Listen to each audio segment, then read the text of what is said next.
Bonjour tout le monde, aujourd'hui on va s'intéresser au contexte qui va expliquer le premier contact entre les Européens et les Américains. Donc pour commencer, ça se passe vers 1450, donc c'est environ le début de la Renaissance en Europe. Qu'est-ce qui se passe en Europe à ce moment-là? C'est des royaumes qui se séparent le territoire et qui vont concentrer les richesses dans les mains de grands rois catholiques qui vont être incroyablement riches. Ces gens-là, extrêmement puissants, vont consommer beaucoup de produits de luxe, comme par exemple les épices, la soie, les métaux précieux. Donc, tous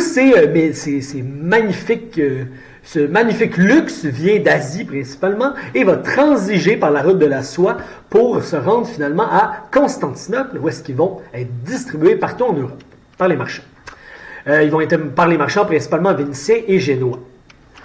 Il y a alors Mehmed II, qui est le chef de l'Empire ottoman à cette époque-là, qui va alors s'intéresser à la ville de Constantinople. Tous les produits de luxe passent par là, ça devient quand même très intéressant pour Mehmed. Alors il va organiser une gigantesque armée, et il va essayer de prendre Constantinople, et après 2 mois, c'est quasiment un soldat ottoman contre un soldat romain, il va réussir finalement à prendre la ville de Constantinople. Donc ça se passe le 29 mai 1453.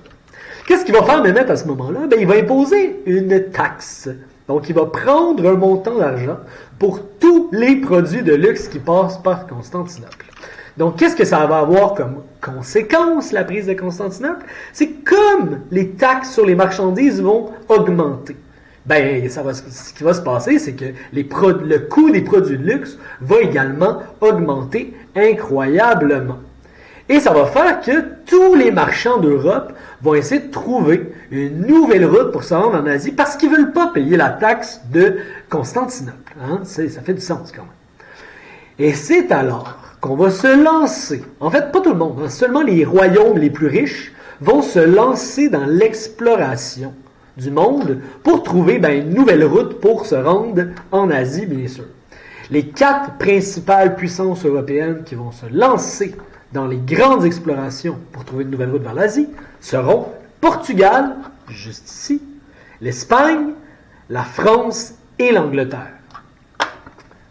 Donc, à ce moment-là, on commence les grandes explorations.